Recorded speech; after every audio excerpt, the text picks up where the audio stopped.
Welcome, welcome, Michigan City.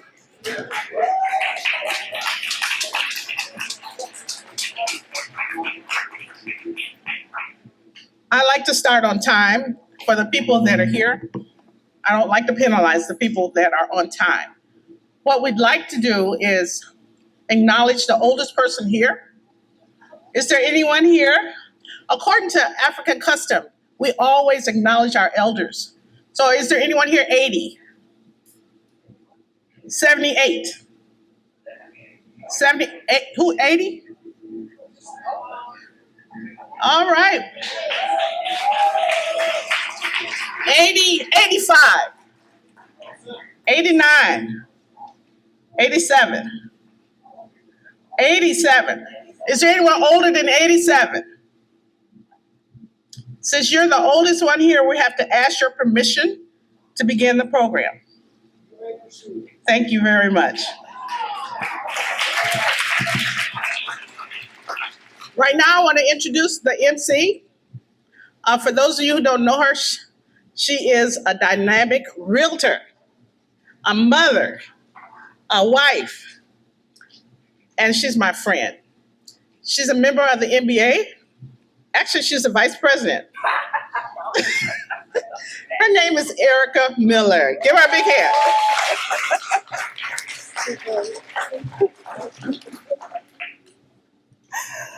Well, afternoon, everyone. Thank you so much to Denise for that awesome introduction. Thank you all for coming out today in this frigid weather to celebrate Martin Luther King Day. And I thank you so much for this opportunity to MC. We're going to start off with our welcome. So if you will help me bring up Jerry Jones, president of H.O.P.E.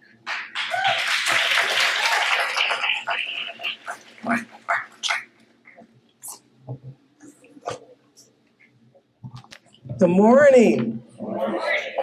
We are so happy to see you braving what is it out there? The last time I saw it was about 8. It was 8 degrees. So, and to come out and to bring that warmth and that love to us today.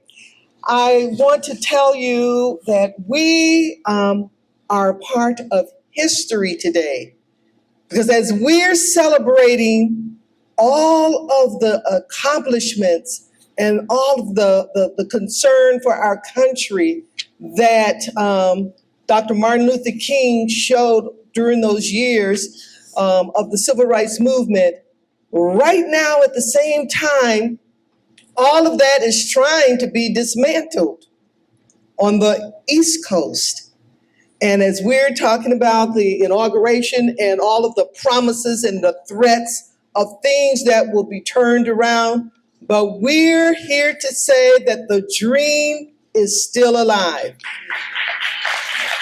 As I was walking, if you have, any of you have this brochure that we passed out earlier, I looked and see some of the things that Dr. Martin Luther King said so many years ago. And I used to think I knew all of them, but I saw some things that are new to me and that encourages me. So as you read through them, there are several of his quotes. And I know we all know the first one, but I have a dream that my 4 little children will one day live in a nation where they will not be judged by the color of their skin, but by the content of their character. We know that. But did you know that he also made a statement? He says, use me, God. Show me how to take who I am, who I want to be, and what I can do, and use it for a purpose greater than myself. We are called to speak for the weak, for the voiceless, for the victims of our nation, and for those it calls enemies. For no documents from human hands can make these human, I don't have my glasses, these humans any less our brothers and sisters. Everybody, we're all sisters and brothers. And whatsoever your life work is, do it well. Many, many more. I can't take the time to read them, but we want to be encouraged and to enjoy this day and let the dream live on in us. Welcome.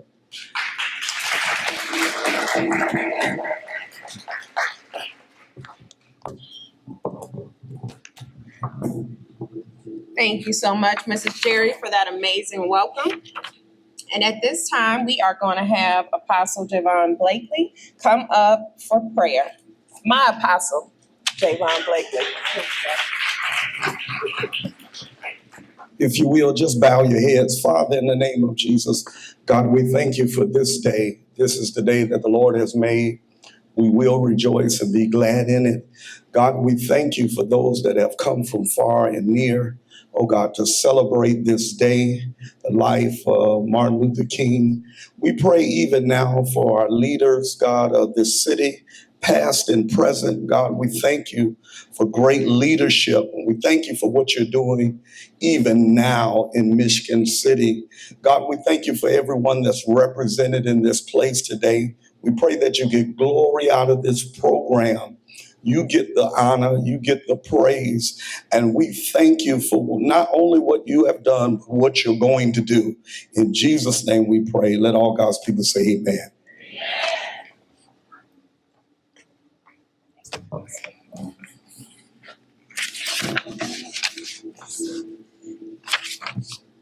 And now we are going to have the Black National Anthem with Reverend James Lane.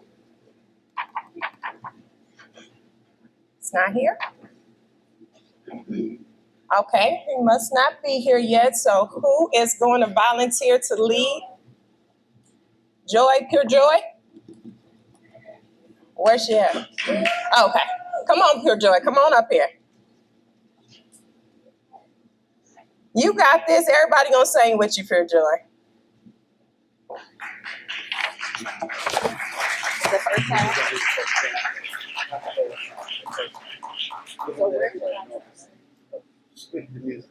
Okay. Okay. So here you go. We only gonna do like that. So victory is one. Yes, to victory is one. We gonna let you know when we're gonna cut it out. He gonna start off music, and we gonna start it up at the end. It's gonna be a little music. He said we get started.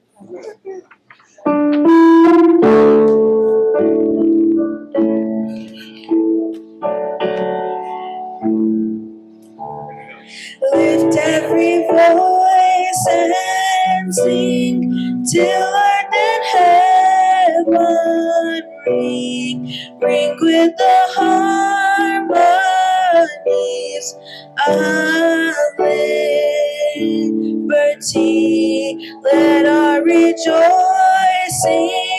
rise high as the listening skies. Let it resound loud as the rolling sea. Sing a song full of the faith that the dark past has taught us. Sing a song full of the hope that the present has brought us. Facing the rising sun of our new day begun. Let us march on till victory is won.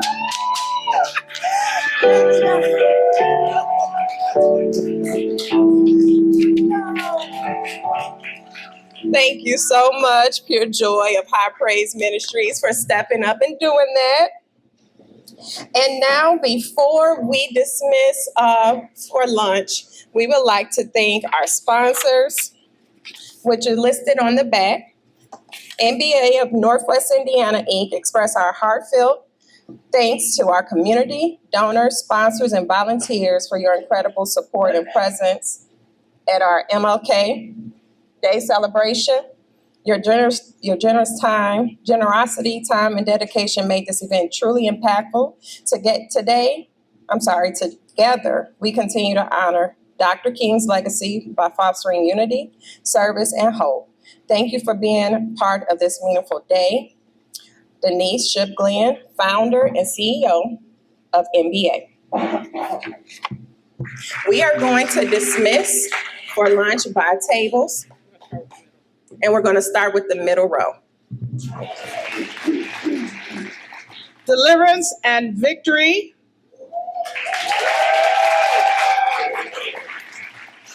We also have some people that are here today that are going to talk to you about the Dunes Arts Foundation. They're looking for diversity in the talent that is being presented throughout the city.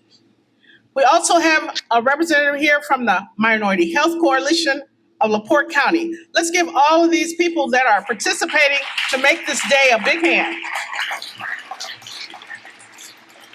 Now's the time we've been waiting for. The essay winners that are here today, I need them to come forward.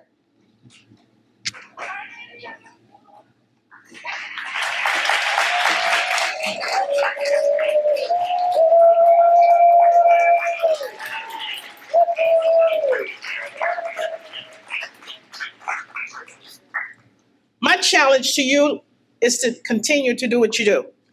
We put an essay out there without a carrot. We didn't tell you were going to get a prize, did you? We didn't tell you. And the reason we didn't is because I want it to come from your heart. And you guys are going to get a prize because your heart shows where you are and where you're going. So let me see who's here today.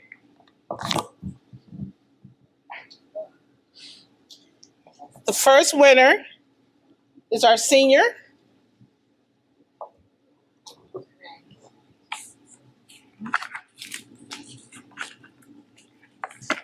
I want to say it right. Ayana Malone. She's in the 12th grade. You want to tell us who you are? Did you want to read anything of yours, or you just want to tell us? It's just Yeah, just say your name. Good morning or afternoon. My name is Ayana Malone. I'm a high school senior at Michigan City High School.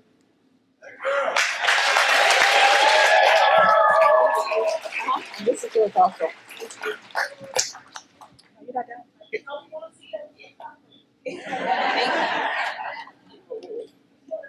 She got a laptop, a certificate,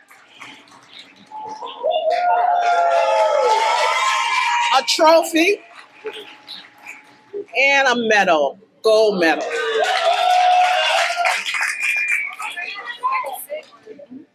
Yes. And Adriana?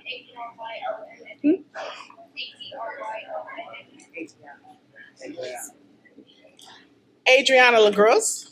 Am I saying that right? LaGrosse. Is your dad a call?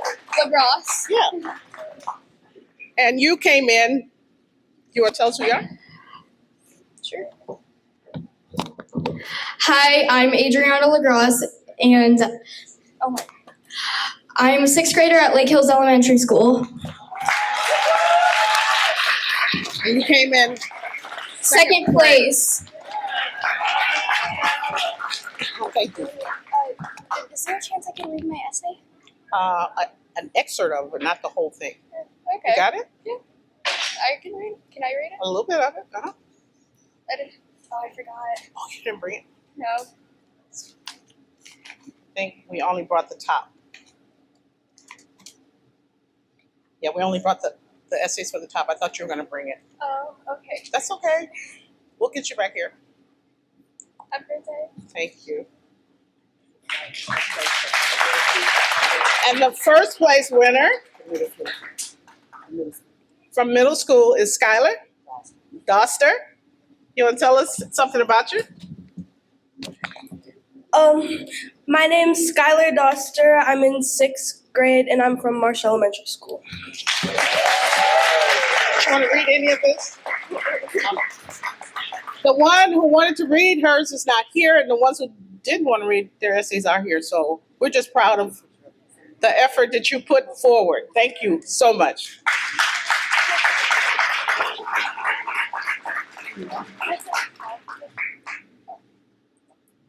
So this is something we're going to do traditionally, and it's going to be an annual thing.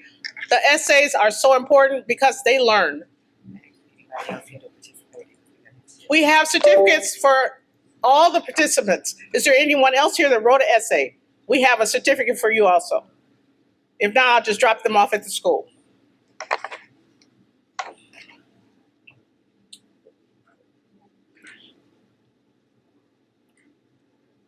Right now, I'm going to call up the mayor.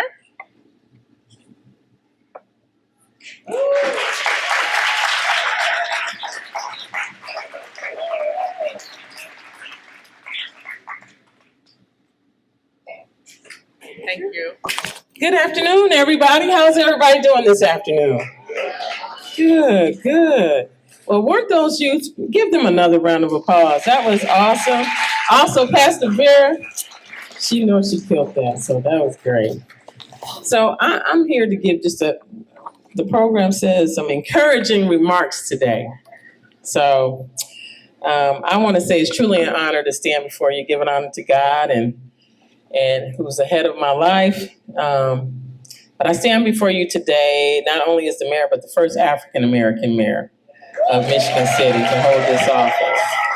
And as we gather today, to celebrate Dr. Martin Luther King and his legacy, we know, the unity is really the theme of today. We know that we are a divided country, but we know if we pray together, stay together, stand together, rock out together, whatever that is that you do, that will be better for it. I'm reminded, all the time about, the fight that some of us and many that have come before me. First of all, elected officials, if you would stand up, current elected officials, give them a round of applause. We got school board members, city council. And now, if you are a former school board member, city council member, any of those things, stand up, please. Please. Or raise your hand. We got the good corner over here.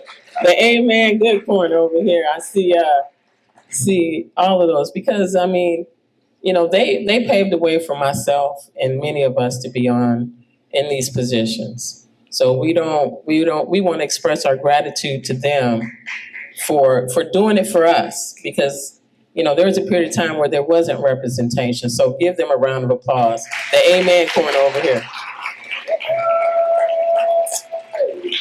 So the theme today is, it's not on the program, but it's from protest to policy. And it just tells us that change is just not an event that happens, right? It's a process. It's a process. People don't understand there's a process. I remember Apostle Blakely, I was at his church visiting, and he did this sermon. And it touched me. And he talked about being a leader and how it's a process. He said that he had to clean toilets and he had to do different things before he could jump up in the pulpit. And sometimes we don't want to do the work to get to a space. We just want to get to the space. And it is important for all of us to know. And I'm going to tell y'all this. I set some forms back there in the back for the mayor's office for boards and commissions. It's a process, y'all. I need people to participate in the process. So if we want change and things to occur, I need you to sign up to be on boards and commissions, to participate. We've identified, we got 8 dates, y'all, for town hall meetings this year, because we want to hear from the community. Not hide from the community, participate in the community. It's called Let's Talk Solutions. The first one is at City Hall on February 13th, but the second one is at the H.O.P.E Center right here on March 31st. So there's 8 of them throughout the whole year where you're gonna have an opportunity to speak to your city leaders, department heads, council people, maybe some state reps. But the importance of that is that we have to hear from you in order to do the work. You can't stand back. It's a process. Last year was more about understanding growth. This year is about transparency and hearing from the people to understand what's next. What's next for Michigan City? So that's what it says, protest to policy. That's why that says policy is everything. You got council people in here who create the laws. If you don't like what's happening, you got to show up. And we want you to show up. That's why we're here. So I know Dr. Wendell Cousin McCollum is going to be speaking, and we know education is probably one of the most powerful things and tools when it comes to protest and to progress. We know that. So I'm going to end with this. As Dr. King once said, because I have to read this because I won't remember this, change does not roll in on the wheels of inevitably, but comes through continuous struggle. So let us continue to struggle, to push and work together. And with that, justice and equality can be a reality, but we need to understand that we can't just do it with our voices. It has to be action. We can talk, we can hide on Facebook, we can do all those things. But if you're not going to participate and be active, that's the only way things are going to change. So I thank you all for being here. I thank the organizers of this today, because these are the things and conversations that we should be having on a regular basis. So I hope to see you. I hope to see you and I hope to hear from you, because Michigan City is moving forward and we want to make sure everybody has a voice in this journey that we got going on here in Michigan City. So thank you all for being here.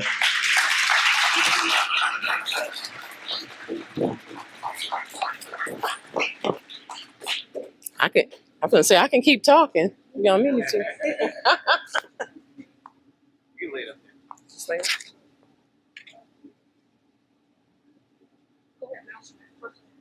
Oh, okay. Y'all, I'm still up here. All right. So the next person who will be speaking, I didn't see Councilwoman Molinar is who you have on here.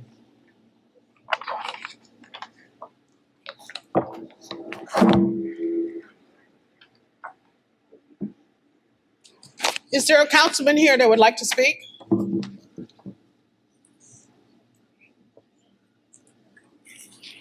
I thought I saw Nancy. Oh, thank you. Councilperson. Thank you, Ms. Tillman. Just words of encouragement. Good afternoon, everyone. I am Tracy Tillman. I serve for the 5th Ward City Council, and I serve for the 5th Ward for City Council, and I am also the city president, presiding president. And my words of encouragement for today is anything and everything is achievable, and you're capable of accomplishing anything that you set your mind to. Starting off with positive role models in your lives, influential people that you come in contact with. Listen to any and everything when they're providing you some wisdom in how to move forward. Whether it's your friends, your parents, your grandparents, those that don't have those, if it's just your mentor, because achievement for success is possible. I say that because as many have already spoke before me, for those that have come before us, I thank you all.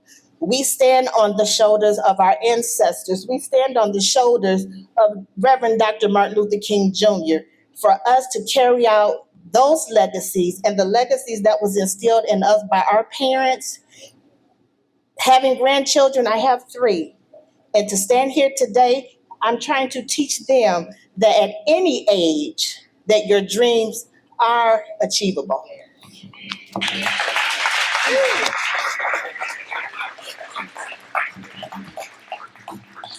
Our next speaker is a friend of mine, Wesley Scully.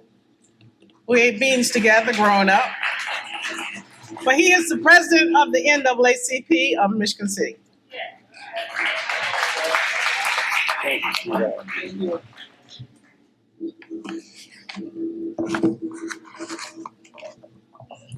Thank you for this opportunity and this great program. But before I do anything else, I would like for you, if you would please stand with me and let's give Dr. Martin Luther King a happy birthday applause for such an awesome man who has set the precedent for our freedom and sacrificed his life that we may have life. I think I got too much reverb. Amen. Thank you for that. My name is Wes Scully. For those that don't know me, and those that knew, which should be 90% of this audience, I am the president for the LaPorte County NAACP for the last 13 years. In the National Association for the Advancement of Colored People, the NAACP's mission is to eliminate discrimination and ensure equal rights for all people. The NAACP works to achieve this by promoting social justice and educating our people on their civil rights, to teach liberty for everybody and opportunity for all people. I was asked to give this, I spoke this message at the Kwanzaa program, and I was asked if I would do it again. So I said, yeah, because when I spoke it the last time, it wasn't that many people. But today, it is. So I want to take this opportunity to share this thought with you, and I'll be brief. Because I'm a spiritual person, I always interact or bring in biblical wisdom in anything I need to say. And because God, the Most High, is I give all honor to him and give him all the praise. Because of him, I yet breathe, live, move, and have my being. But coming from the book of Hosea, came to my heart long time ago, and I never was able to, really stop thinking about this, because I think about my people. When I think about my people, I'm talking about African Americans in America. And it says that if my people, Hosea 4:6, which are called, if my people are destroyed for the lack of knowledge, because you have rejected knowledge, I also reject you as my priest, because you have ignored the law of your God. I also ignore your children. Now that resonated really hard to me, but it was true when I think about our society today. When I think about what Martin Luther King died for and marched for, and I look at how everything's been rolled back. The 1965 Voters' Right Act, the 1964 Voters' Right Act, the 1965, 68 was the equal housing program was rolled back. The things that we fought for is being rolled back right before our very eyes. So I thought about this, and this message basically was to Black boys, intelligent Black boys. Then I thought about it, and all this is to my people, because we need to face the reality of our situation. And I'm going to give a quote from Dr. Francis Cress Wensing. And it says that we are the only people on this planet that have been taught to sing praise to our demeanment. I am a bee. I am a whore. I am a gangster. I am a thug. I am a dog. If you can train people to demean and degrade themselves, you can oppress them forever. That's hard, but that's reality. You can even program them to kill themselves, and they won't even understand what happened. Words by Dr. Francis Cress Wensing, end of quote. I've been meditating on this message for quite a while, and I was asked to, like I said, to give it again today. And I've been very concerned about my brothers And I think our sons, sometimes when I look at the way they act, been hit in the head. They can't see that they're in serious trouble, and no one can save us, Black people, but us. We are the only people that practice individuality or individualism, and every other race practice group empowerment. My brothers, my people, it's time to stop blaming white people for our conditions. Although I know that systematic racism in this country is real as it is all over this world. But do you really want to know what white people are thinking about? They're thinking about themselves. They're thinking about their children, their finances, their health, their homes, their vacations, and etc.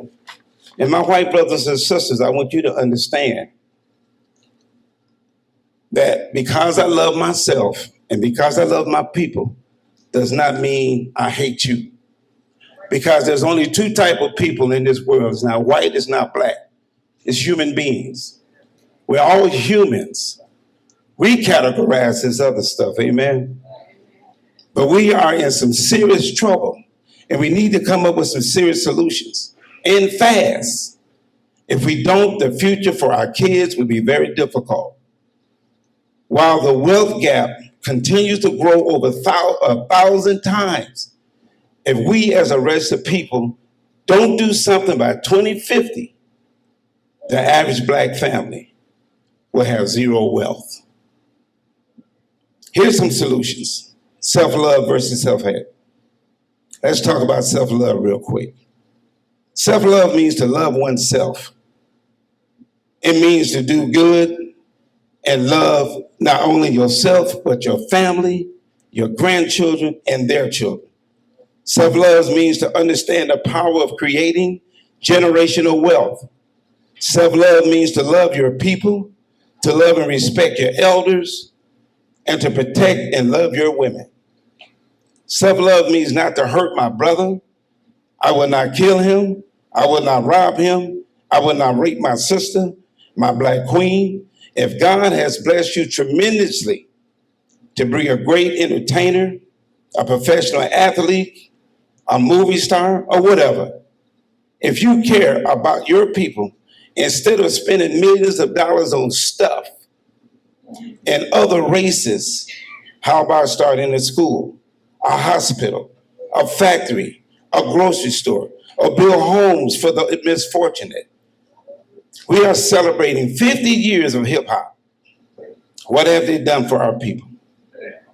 Please don't get me wrong. It's your money. Do what makes you happy. But there's more to life than gold chains, cars, and houses. There's this thing called legacy or group empowerment. So why don't we practice self-empowerment? All other races do it. All other races move into our neighborhoods, put up businesses, and build generational wealth, send their kids to the best colleges to become powerful politicians, law enforcement, judges, attorneys, prosecutors, all kind of powerful positions. Not to say that we as a people are not working in powerful careers, but because other races realize that we as a race would gladly support other people's businesses before we would support our own.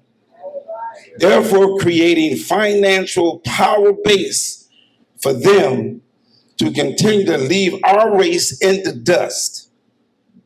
As a race of people, we must understand the power of self-love and stop the self-hate. The only way things can get better for our people is that we must realize we matter to each other and stop being so busy trying to find beauty in other things and other people. We must discuss and appreciate the beauty in ourselves. My God, our women are some of the most beautiful women on the face of this earth. And the way God made our women is second to none. Brothers, there's no other man on this planet that is naturally stronger than you, who can jump higher than you, or run faster or run longer. All around, we are better athletes than all other people on this planet and great thinkers. What other race of people could have endured harsh treatment of chattel slavery, Jim Crow, convict leasing, mass incarceration, police brutality as long as we have? We've been hit in the head, but it's time to wake up. So let's deal with the solution, and I'm done. Self-hate means to hate oneself, to despise someone that looks like you, to disrespect your women, to abuse your children. Self-hate means you are incapable to see the good in your own people. You can't see the uniqueness in your brother or your sister. So we judge each other by our skin tone and not a character or a personality, or worse than that, we judge each other by our worldly possessions. And when a brother walk past each other, and this is something I experience and look at all the time, we look at ourselves with the eyes and hate in our eyes. That's unbelievable. But when we walk past other race of people, we have a sense of humility, appreciation, and submissiveness. I'm telling you, we've been hit in the head. How did our young boys get to the point to where they have no problem killing each other, to where they glorify prisons, to where they have, no problem killing each other, glorifying prisons, self-destruction, and why can't they see the power of education, self-dignity? Take a long time and look at your inner self and look at yourself in the mirror and see that we are made in the image of God and not that of a thug. We're not made in the image of a dog or an N-word or in the image of a gangster. Stop operating in self-hate and start practicing group survival. For God's sake, our next generation is on the table. Thank you.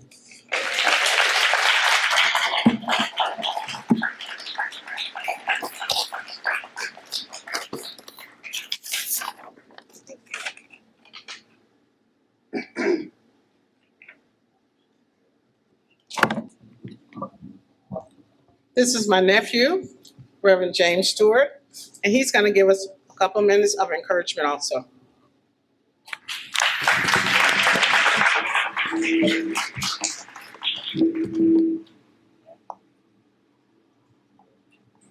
Good afternoon, everybody. My name is Reverend James Stewart, and I'm from the newly merged Zion Hill Missionary Baptist Church here in Michigan City.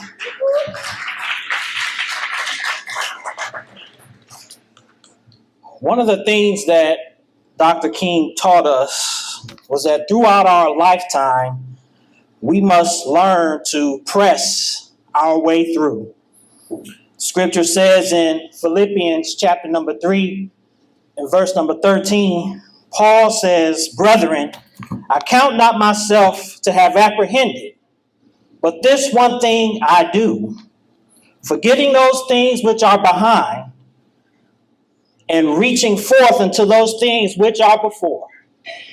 I press toward the mark of the prize of the high calling, which is in Christ Jesus." Somebody shout, press. Dr. Martin Luther King, as we're here to celebrate him, he attended Crozer University, where he was one of the only few Black students there. He was pastoring at the young age of 25 years old at the Dexter Avenue Missionary Baptist Church. He led the bus boycott in December of 1955 down there in Montgomery, being jailed numerous of times for getting in what we know as good trouble. Becoming the president of the SCLC, the Southern Christian Leadership Conference, leading many protests, many marches all across the Jim Crow South. And he says, on the eve of his death, front of a large crowd in Memphis, Tennessee. He says, I have been to the mountaintop. I might not get there with you, but eventually we will get to the mountaintop.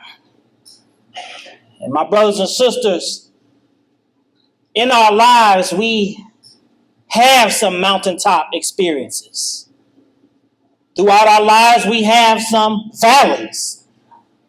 But regardless of whatever season we're going through, whether we're on the mountain or whether we're in the valley, we must learn to press our way through.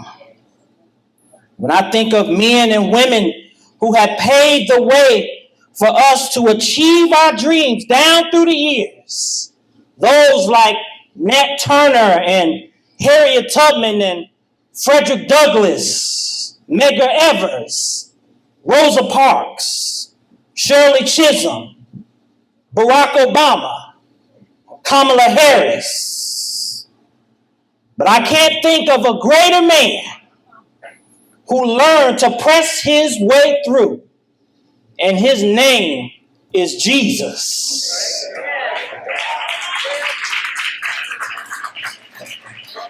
You say, why is he such a great man? Because he died for you and I. And he pressed his way up to that old rugged cross where there were nails in his hands and feet. And it was there on Golgotha's hill where he died.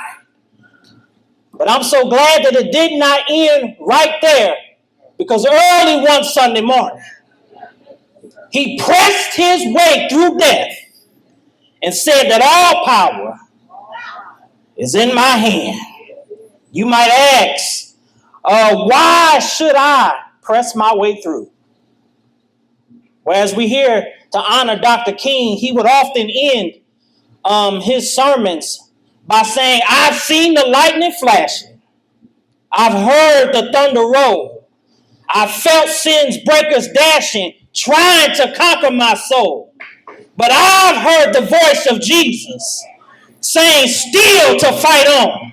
He promised never to leave me, never to leave me alone. No, never alone. No, never alone. He promised never to leave me, never to leave me alone. So as we're all gathered here today, one mind, one body, one place, as I leave these words of encouragement with you, learn to press your way through. God bless you.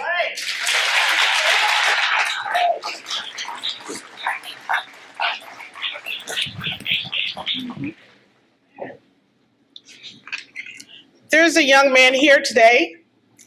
He's 10 years old. He's a straight A student, and his name is Ashton Isaac. Ashton is going to talk to us about the dream. Thank you.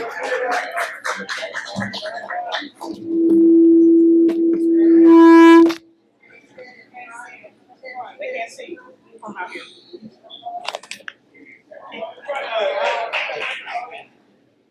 I have a dream. I have a dream that one day this nation will rise up and live out the true meaning of its creed.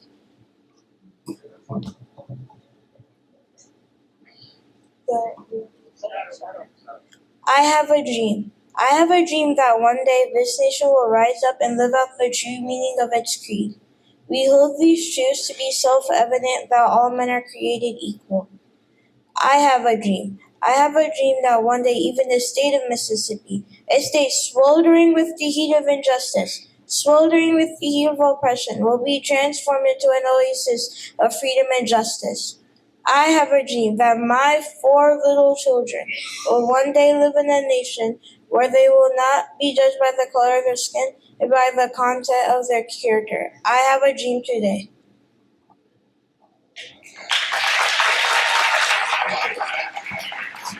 And what do you want to be when you grow up? I want to be a scientist. And the president? Yeah. And tell him what else? And a president. And the president of what? a President of the United States. All right. All right. There we go. I'm going to ask the panelists to come up. And the moderator is Miss Pat Harris.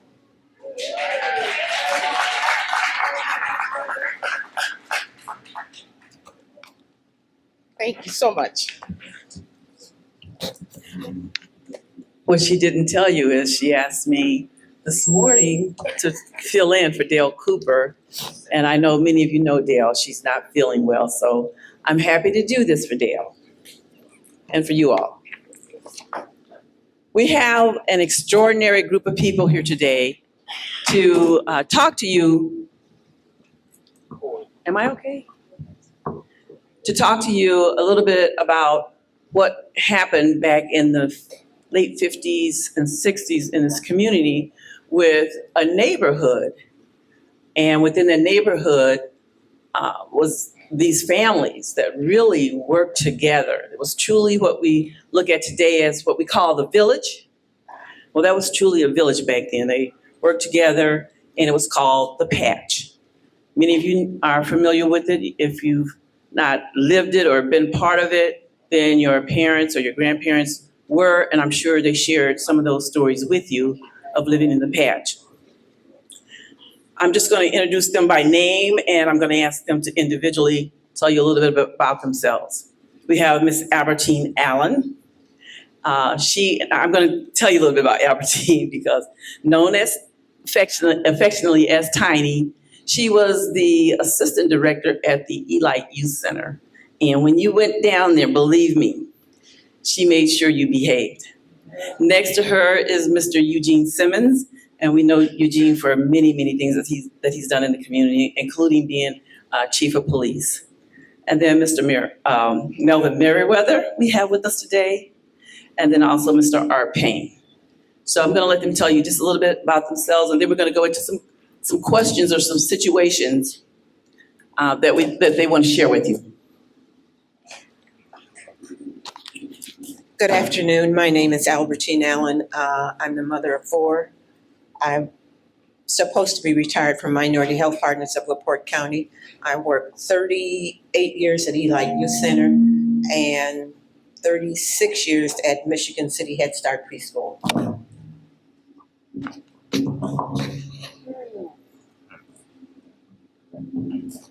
Where do I start? My parents was part of the great Black migration from the South to the North in the early 50s. I was approximately 5 years old when my mom and my dad settled in Michigan City. And the only place that we could find to live was the Patch. And the Patch was a little community in itself, surrounded by Michigan Boulevard, 2nd Street. And if you're familiar with Michigan City, 4th Street ran directly down into the Patch. The Patch consisted of a multitude of Blacks from all parts of the South. You had Tennessee, Arkansas, Mississippi, Alabama, the Carolinas, and we all pulled together and lived as one unit. I recall going to Bethel AME Church every Sunday with my group of fellow playmates from the Patch. Bethel AME sat right directly on Michigan Street, and downstairs of Bethel AME was Eli Youth Center. Director was Charles Westcott, who was basically our surrogate father.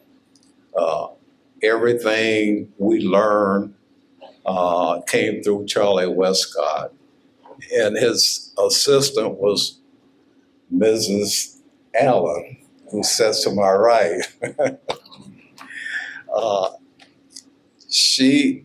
I don't know, did we give her, she's from South Bend, in case that was a question. Anyhow, everything we did came through Charlie Westcott. Again, he was our surrogate dad. He was a disciplinarian. He was everything that you could find in a father.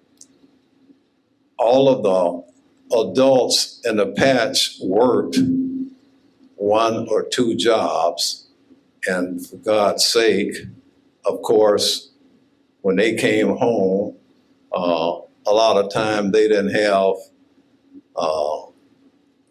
time to show that love that a child should receive growing up. Well, Charlie Westcott felt that void. For example, and we couldn't get enough of Westcott. That's where we learned to play basketball. We learned to live together. And I can remember all of us lining up and Westcott showing us how to pivot. And down underneath the basket stood Wes with a belt. And you dribble the ball down there and you were to pivot. And if you didn't pivot on the right foot, you got a smack across your end. And if you had disagreements with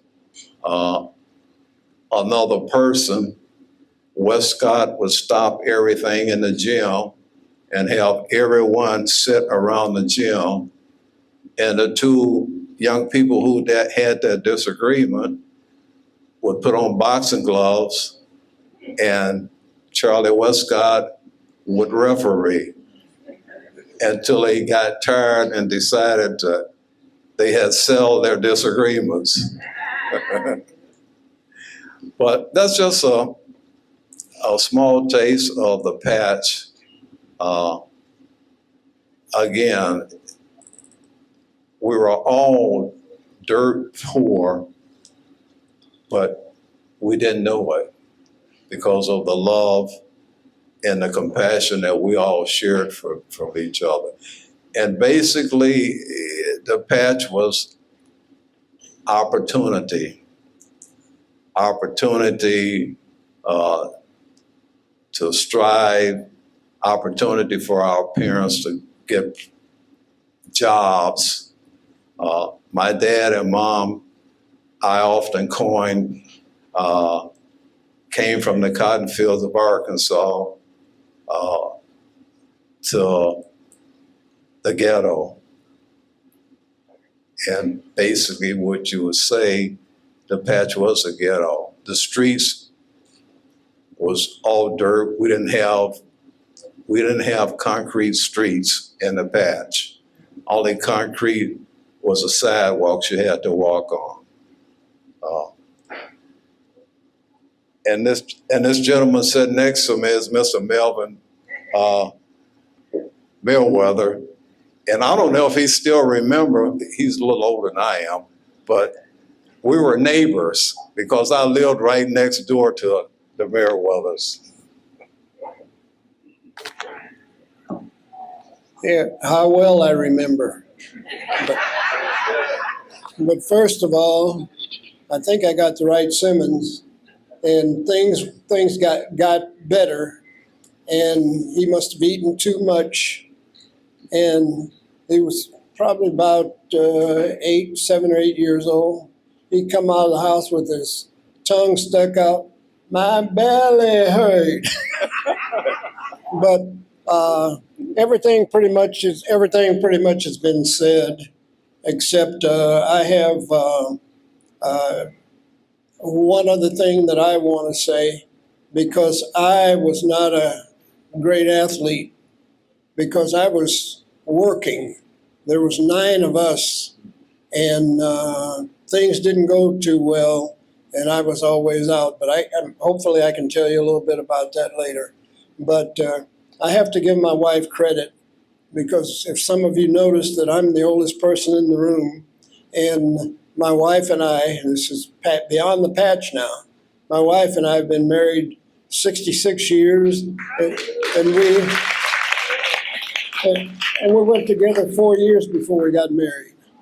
And so basically, Mr. Westcott taught us that we had basketball teams, and they were good, but a lot of the white kids came down there and played basketball with them, and I would just be sitting on the sideline. But hopefully, I'll have a little bit more to tell you later. But next to me is Arthur Payne. He has a little bit different perspective, but that's all right too. Arthur. A little bit. Yeah, right. All right. Arthur Payne Jr. I was born in Blytheville, Arkansas. My parents brought me up here when I was a year old, so I've been in Michigan City 81 years off and on. Melvin beat me to it because I was going to explain. I was asked to talk about the patch, and I can talk about that because Wes was a surrogate father of mine, and I was in the patch every day. I was raised right off Wabash in Michigan. It was an alley. I was raised in the alley close to what they call a gully, but I went to Central School, so I dealt with the patch every day, and a lot of my friends stayed in the patch. But as far as who I am, as Melvin said, I look a little bit different in terms of my character. I can talk about King. I was active, involved during that time. I respected him.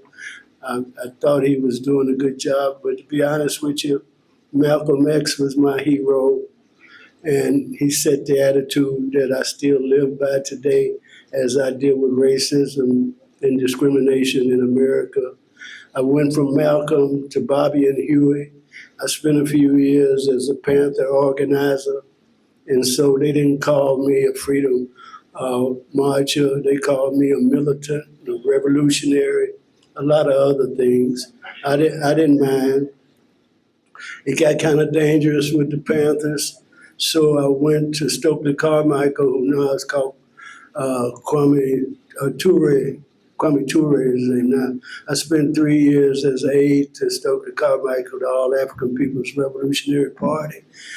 The only thing I can let you know interesting about me is that Malcolm and the Panthers set my ideology about fighting racism, discrimination, the base of America. I've been involved in Michigan City from a councilman on committees. It ain't that I don't work with white people. It ain't that I don't care about everybody. It's black. I'm black first. I've been black all my life. So everybody that know me black, come first with me. And then we go from there. But as far as my background, like I said, I was taught to be a militant by believing in Malcolm and Bobby and Hewitt. But Stokely taught me culture. I studied African history. I work with Africans. I'm proud of being my ancestors being African. I'm just a little different, but I can talk about the patch. I can talk about King. I can talk about Michigan City. I've been involved in it all my life from a lot of different things, but I'm just a little different.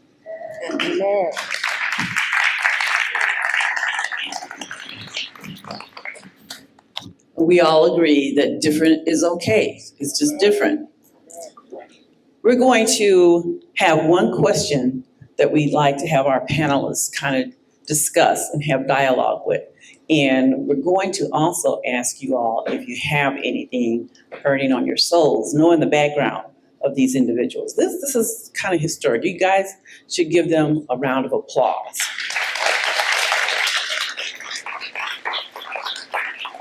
There's a lot of history sitting here at this table, and I personally am really honored to be even included in this moderation of this group. We're going to ask this group to discuss what challenges did you face during the patch era as it relates to civil rights and social injustice. So we're going to have them discuss this, and then during the discussion, if something comes up, raise your hand, and I'll come around and we'll kind of include you in this discussion. We're only going to take about 5, maybe 10 minutes max to do this because we still have our keynote speaker that we need to hear from. So we're going to do this very quickly. And anybody want to go first? Yeah, the patch as it relates to injustice. Well, I would say it would cover the whole Black community as a whole.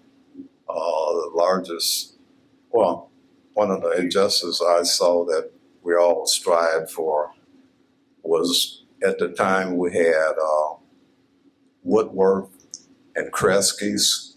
You could basically go into Woodworth and Kresge and spend your hard-earned money and buy whatever was in the store, but you couldn't sit down at the counter and eat. The restaurants, you could go to the back door of the restaurants in the city and order whatever you want, but you had to take it home. You couldn't go inside and sit and eat. And I'm sure a lot of you are just shocked, like, that was in Michigan City. Well, yes, that was how Michigan City was at that time. The only segregated part, completely segregated part of the city was the schools. And of course, to us, it was the most important part. And that was my spin. What a lot of people don't realize is that the patch was the only place you could stay. And in the 60s, the late 50s, early 60s, there was housing discrimination rampant in Michigan City. You didn't have anyone that lived on the north side of the boulevard. You didn't have anyone that lived in Edgewood, Potawatomi Park. They burned the man's house down. It was a doctor. He was building a home there. They burned it to the ground. You could not buy a house wherever you wanted. And being a young person coming here, I wanted to live over off of Ohio Street because they were building new homes over there on that water table. And it's a good thing I didn't get a house there because they all flood. But I was told that I could pick a place like in Lakeland, or I could find a house in Eastport on the other side of the boulevard. It was a lot of prejudiced things going on in the hospital. All the ladies that had babies back then, you were in a ward of maybe 6 women. Even if your husband had insurance, didn't care, you had to be situated back there. All of Dr. Jones' patients were at the end of the hall. You couldn't get a job in a lot of places. I applied for a job at AT&T, Indiana Bell. And the man said, I would love to hire you, but I just can't. So my parents, I won't say parents, my mother instilled in us that you must get an education, and your education has to be 3 times better than your counterpart. School is most important. So when I went to work at the Eli Youth Center, that's the first thing I heard from Charlie when he was talking to the kids. Get your grades, bring your report card here. If you don't have good grades, you will not play. And he didn't just say that, he meant that. And so our thing was bring your books, bring your math and your whatever it is you're having a problem with, and we'll sit down and work with you, but we'll do that before you start to play. I don't know anybody else. I know one thing they say it, and they say it all on TV now. If there's not a father in the home, 9 times out of 10, the kids going to jail. That's a false fact.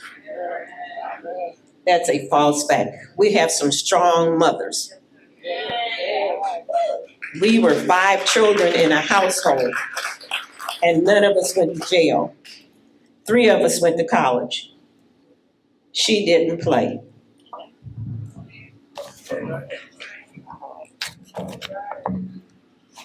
I would like to add a little bit to the thing that kind of set my course. When all this was when it originally started, there was one drugstore at 4th and Franklin, Mitnick's drugstore, and we didn't have bus services and those types of things. So the Fair Share organization was started. So we started picketing, and I don't know how long we picketed, but we finally got somebody. We finally broke them down, and then we couldn't find anybody to fill a position. So that's one of the things that I remember. And a offshoot of the Fair Share organization was neighborhood centers. And I worked in and around neighborhood centers before it was neighborhood centers, clear on up until a couple years ago. And at 65 years, they kicked me out. That's what I tell them.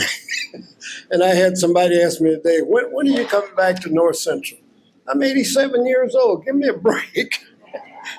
But there were a lot of things that, Gene didn't mention it. Because did both of your parents work at the Hickory Pit? Gene's Restaurant. Gene's Restaurant. What was up on Franklin Street? That was the Hickory Pit. And that was one of the places you could go around the back and get your food and take it with you. So I could go on and on and on, but I don't want to take up all your time because anybody else?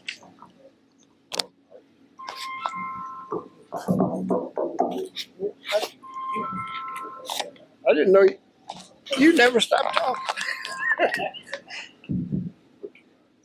Melvin just don't like militants. That's his problem.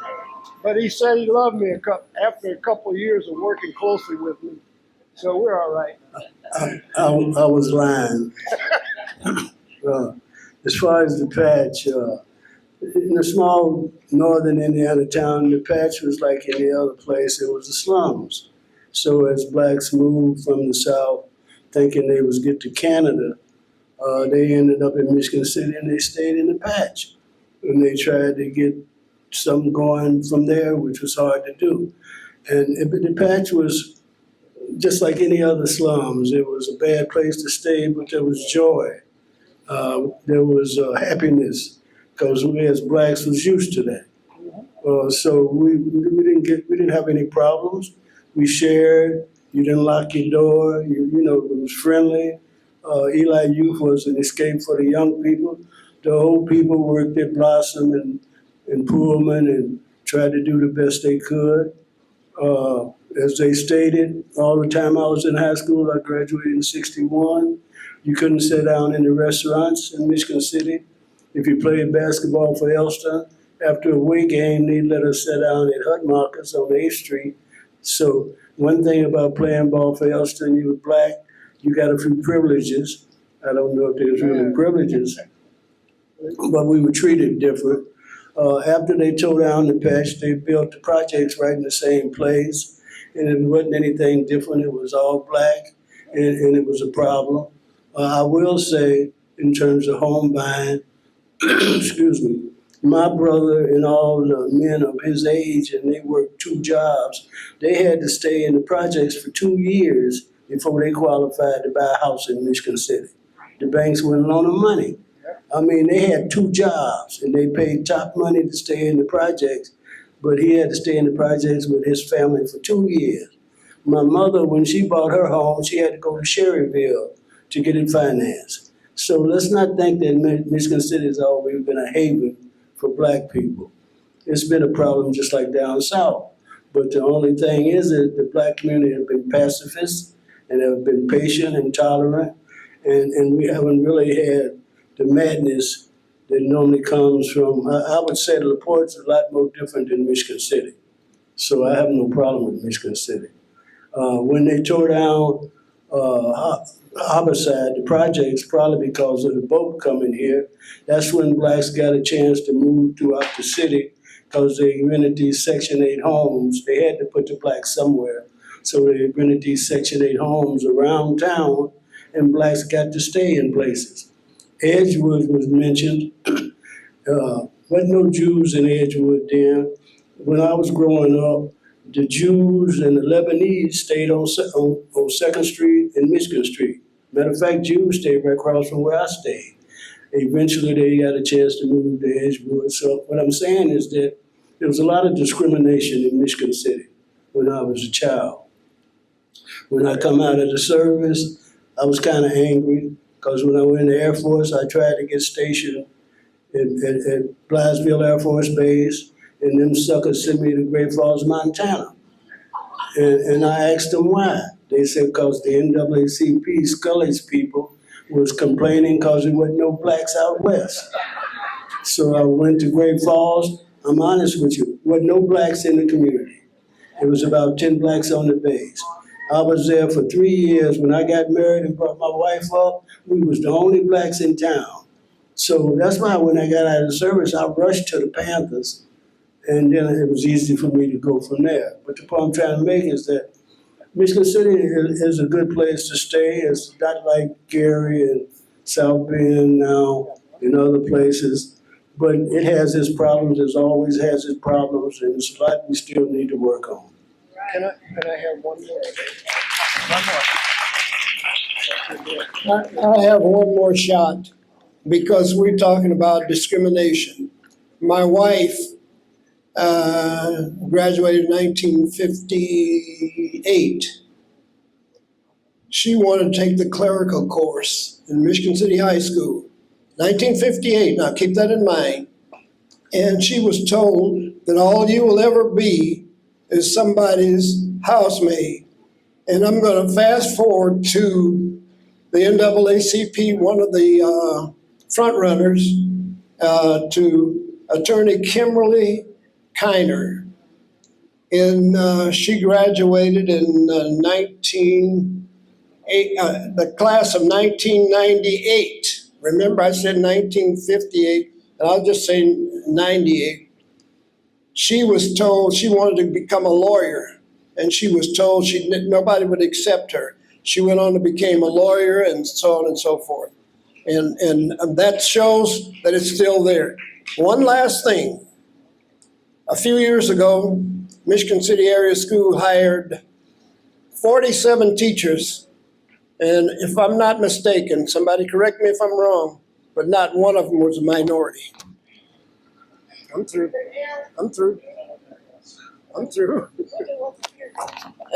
Yeah, well, we have the superintendent of schools here, and he's not sure about that, but. Still in college. Oh, it was before him, okay, so he would not know. All right, we'll fact check that, and we'll let Mr. Merriweather know if that was the truth. Well, thank you so much, panelists. We appreciate you, we love you. We love your history and sharing it with us today. And we look forward to maybe having some dialogue. You guys know who these people are now, okay? You have an opportunity to call on them, and they have, the time was limited today, but they have a vast knowledge of history here that they can share with you. And sometimes if something is burning on your soul, pick up the phone, find out how to contact them and get with them and talk with them. They would appreciate that.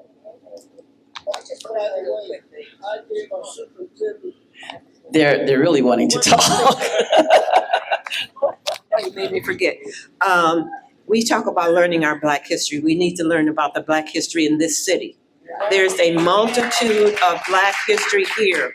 We have inventors, first-time police officers, first-time firemen, first-time anything you want to call it. There's a lot of history here. We need to make our students and our children aware of their own history and their family history. Because when it comes to health, that's most important. You must know your family's history. Thank you. Well taken. That's a good point to make. We do have a lot of good history here too in Michigan City. along with the struggles, there were a lot of good things that happened. So make sure you get both sides of it, because that'll give you the full picture of what we're about. So with that, thank you again. I appreciate you. And this has been an awesome event. Thank you, Denise, for calling me at the last minute. That's my buddy back there. She knows it's good. So thank you. And once more,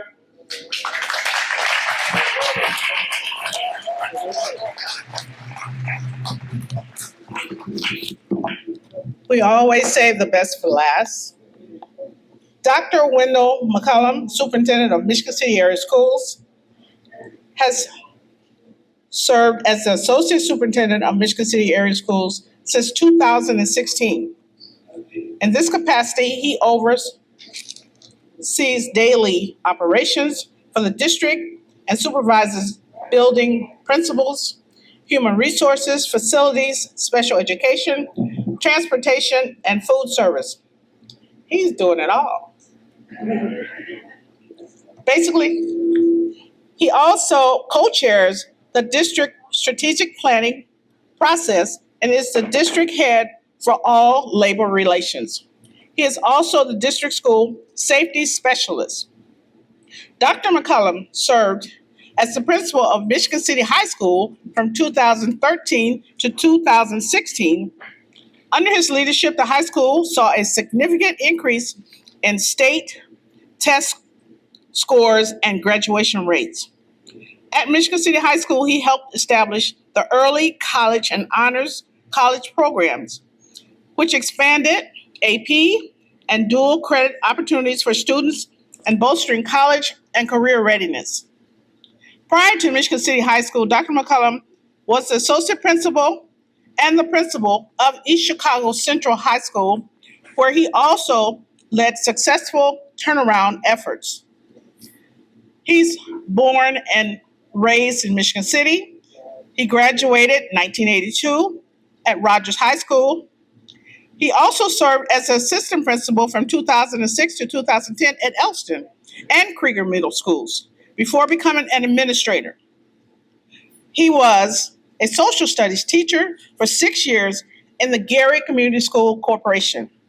He earned his bachelor's and master's degree in secondary education and an administrative certificate from Indiana University Northwest. He earned a superintendent's license through the Education Specialist Program at Indiana Wesleyan University and received a doctorate in education in K-12 district leadership from Oakland City University. Let's stand and give him a big hand.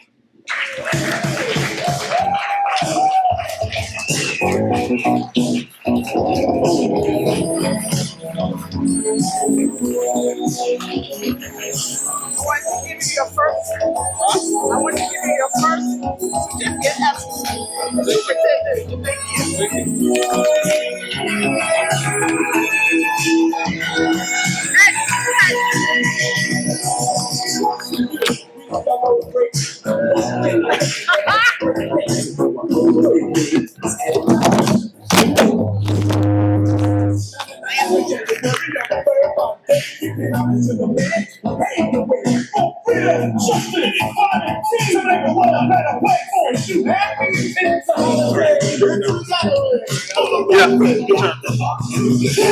Sing, celebrate.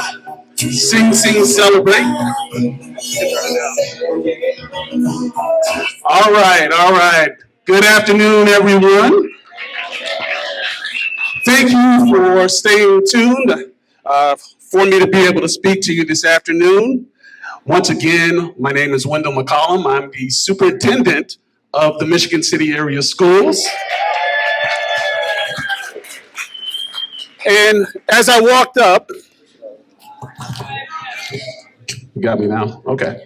So as I walked up, once again, thinking about how we're honoring Dr. Martin Luther King today, and as I thought about my time here, because I went to Park School, 39 years ago, that song came out, and I remember as a student here being able to sing that song with some of my fellow classmates and really appreciating and learning more about Dr. Martin Luther King. Because at that time, as students, there wasn't Black history being taught in schools, You had to learn that in church, or you had to learn that through your family.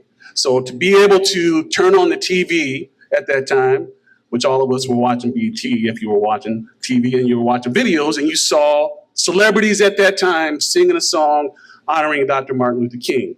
Very powerful image for me, because before I came to Park School, I spent a few years living in Phoenix. And my experience in Phoenix in the early 80s was they didn't want to honor Dr. Martin Luther King. And I remember them sending Jesse Jackson a nice little message, don't come here, to promote this holiday. So once again, fast forwarded it to the mid 80s, having the holiday, having songs to celebrate and honor Dr. Martin Luther King was something that was very powerful to me as a Black person here in Michigan City. So today I want to speak to honoring the legacy of Martin Luther King Jr. And as we gather here for the extraordinary legacy of Dr. Martin Luther King Jr., a man whose life, vision forever altered the trajectory of history. Picture the year, 1955, a young preacher standing before a weary and determined crowd in Montgomery, Alabama. The air hums with both trepidation and unyielding hope as Dr. King speaks, rallying a community in the midst of the Montgomery bus boycott. He wields no weapon, only the power of his words and an unshakable faith in the triumph of justice. Moments like this repeated countless times throughout his life, embodied the unparalleled courage and resolve that defined his mission. It is this spirit of unwavering dedication to equality and human dignity that we celebrate today. A spirit that turned dreams into movements and inspired generations to strive for justice, unity, and equality. All things that we've heard today. And as we just had the panel that spoke to their experience in a part of Michigan City, which is not unique to many communities, especially in the North, where we were told this is where you go. And having the opportunity to grow up in a house with my mother, Theodore Wright, who was a person that grew up and lived in the patch, that story resonates with me. And also, as I'm listening to our panelists, thinking, how do we share that history so that as I look out and I see some of our young students that are here with us today, they can take that message and their legacy and move it further. So I know I'm a testament to what the patch meant and what Michigan City meant during that time. And I once again want to be able to pass that torch, pass it forward so that the work that they did to get me where I'm at, we can do the same for our next generation. Dr. King's dream was far more than a response to the injustice of his time. It was a blueprint for a future rooted in shared humanity and universal opportunity. His vision calls on us to challenge inequity in all its forms and to ensure that every person, regardless of their background, has an equal chance to thrive. While his teachings emerged in response to the civil rights struggles of the 1950s and 60s, they remain relevant in 2025, offering a moral compass for addressing the pressing challenges of the world. Today, I want to explore key elements of Dr. King's teachings, highlighting the transformative power of education, the imperative to bridge the inequality gap, the importance of inclusive leadership, and the necessity of creating opportunities for all. Along the way, we will reflect on his timeless insights and their resonance in communities like ours. So speaking to the transformative power of education. Education, as Dr. King emphasized, is a cornerstone of human progress. He once stated the function of education is to teach, to think intensively, and think critically. Intelligence plus character, that is the goal of true education. This insight underscores that education is not merely the accumulation of knowledge. It is a cultivation of character, purpose, and the ability to navigate life's complexities with integrity and compassion. So once again, truly focusing on the words integrity and compassion. Consider the impact of the educational system that prioritizes holistic improvement and development.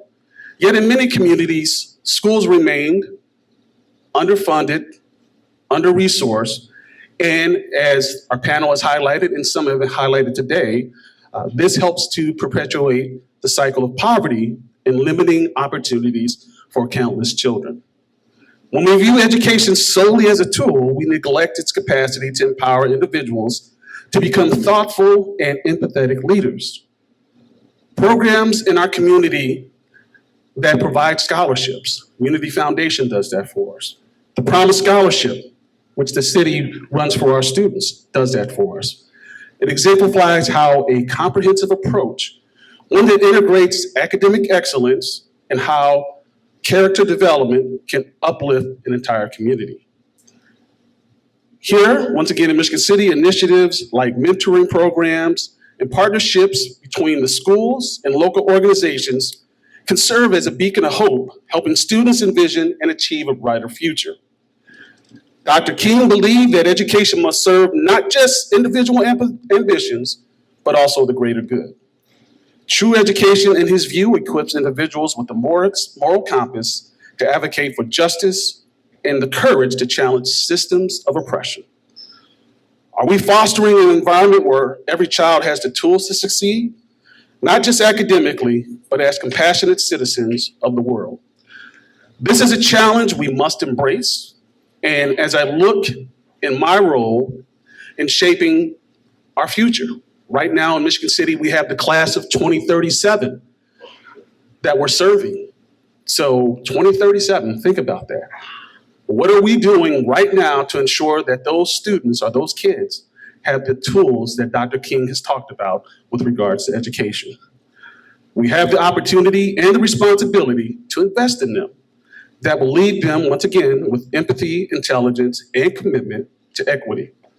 Dr. King's visions reminds us that in education, it's not merely preparation for life, it's a foundation of a just society. And when I think about how we can ensure that our students are successful, the number one teacher that our students have, generally, as we know, starts in the home.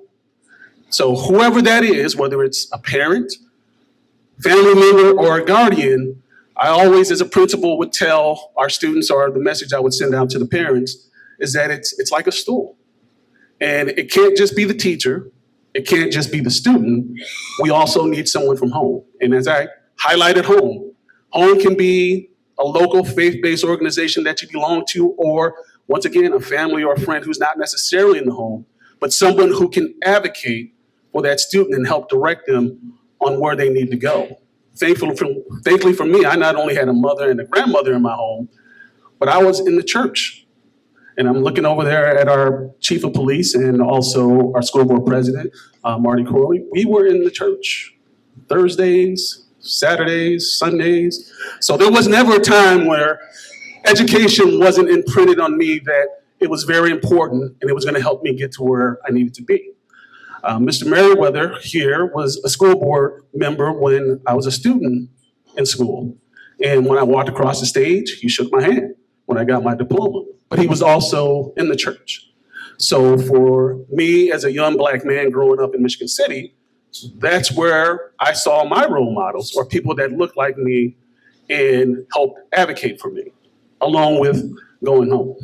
And I will also say, in terms of the message of how do we help advocate and support our students, that it's a situation where when I first started teaching in Gary over 25 years ago, and no different than when I was a student in school, if somebody called my house from here, which happened a couple times, I didn't want to go home.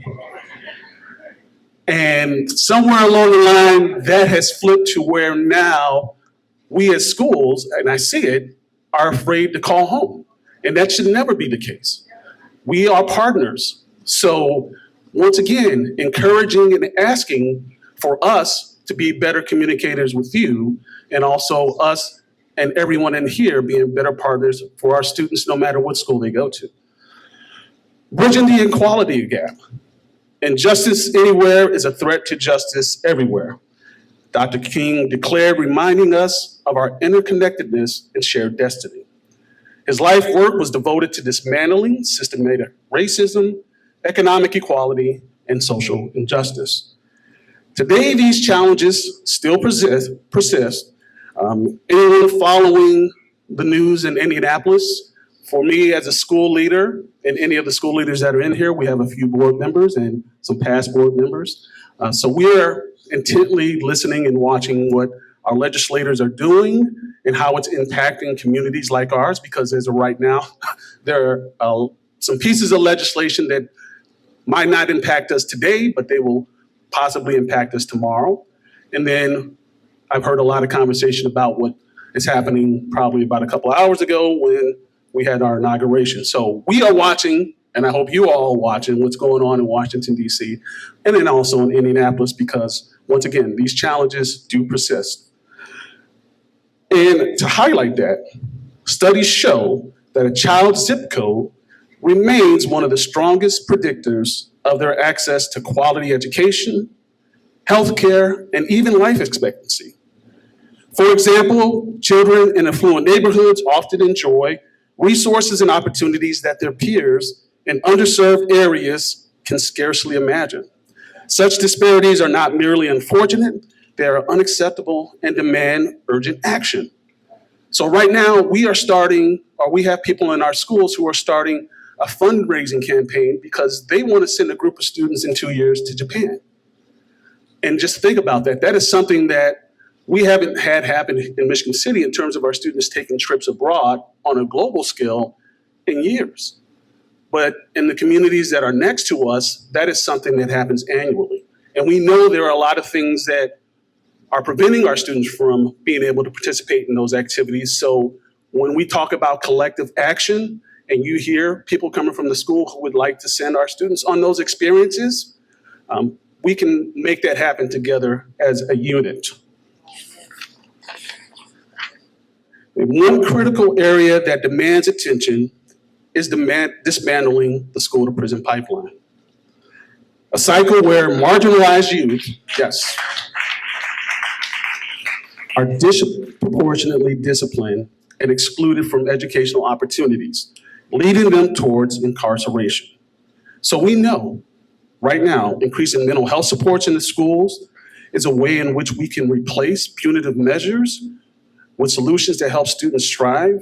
Additionally, advocating for healthcare access that ensures that communities like ours are not left behind, and also addressing, once again, that holistic approach and making sure that we engage with all of us in here, civic leaders, business leaders, schools, some of the grassroots organizations that are in here, so that we can better support our students. And I truly appreciate the people that have come to me since I've been the superintendent, or even before, about mentoring.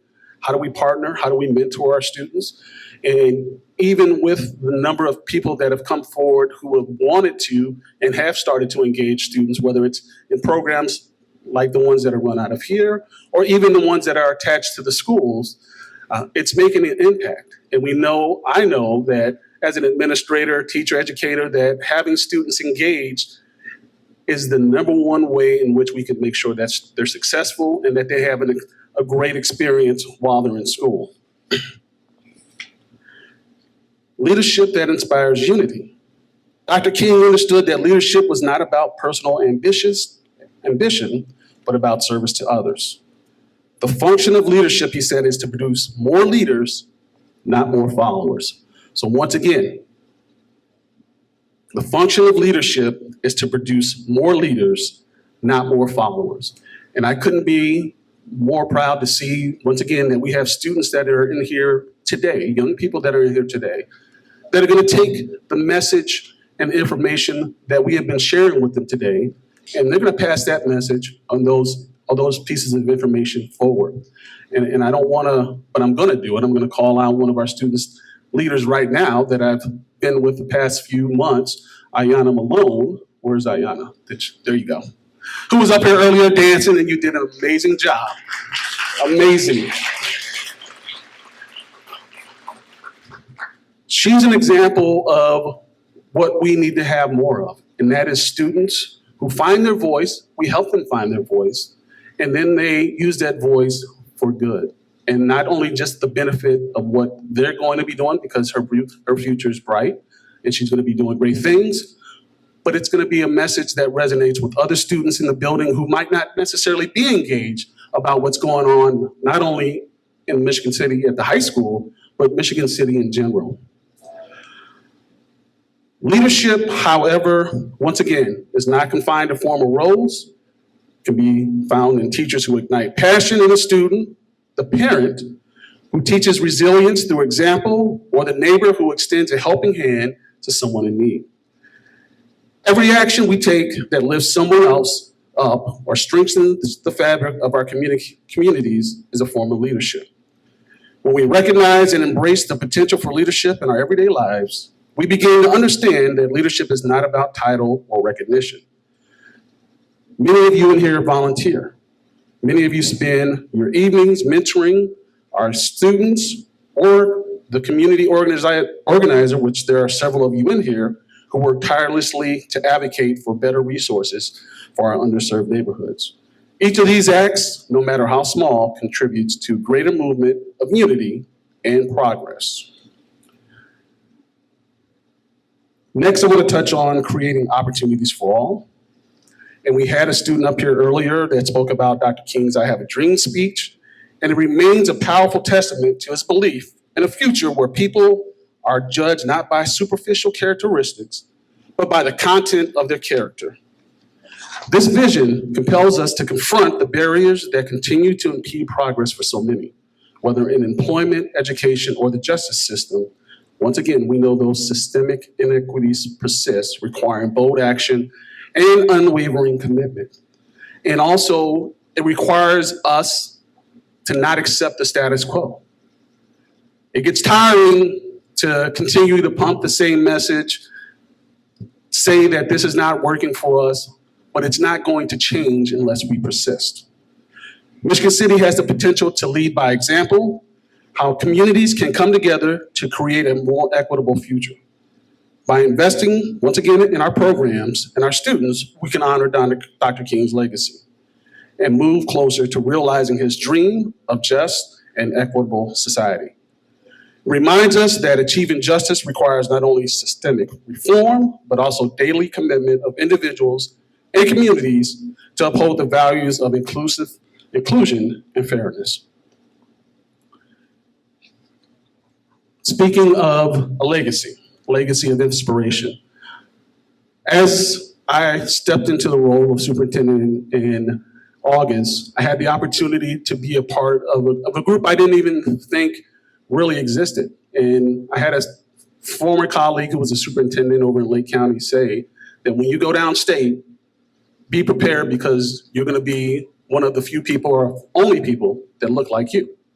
So as I walked into a conference in August, and then in September, I had the opportunity to connect and speak to the other Black superintendents that are in Indiana.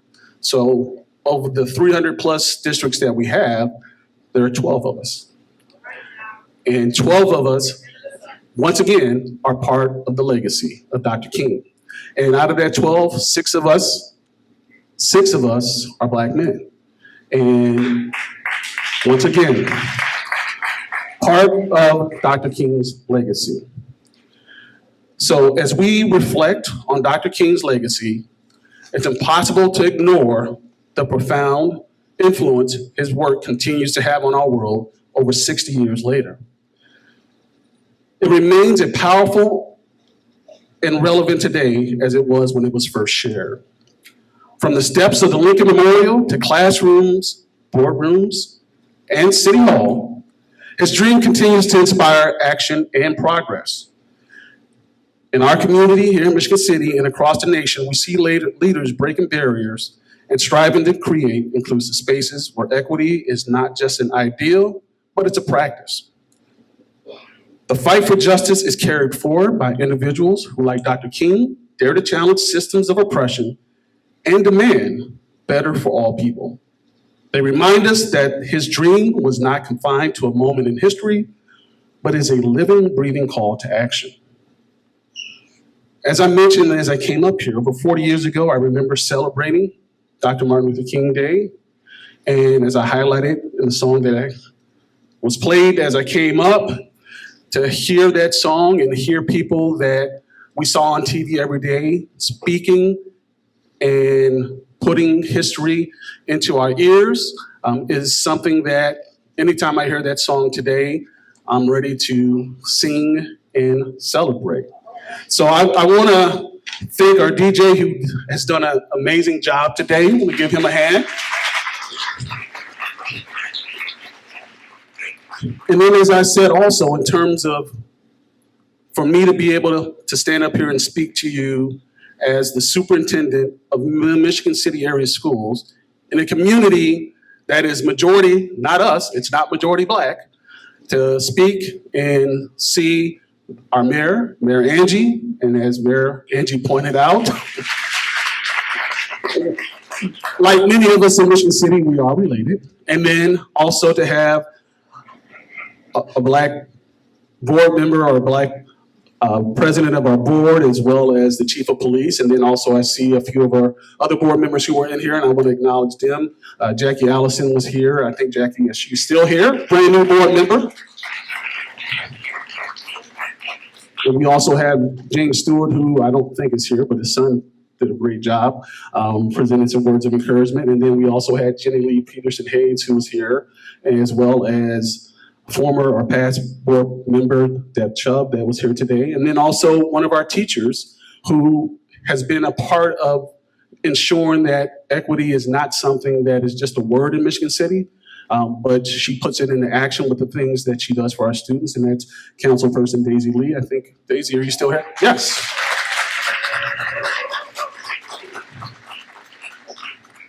So it's not lost on me, once again, that I'm standing here because of Dr. King's legacy, that our city council, our school board has representation that stands, once again, on the words and the legacy of Dr. Martin Luther King.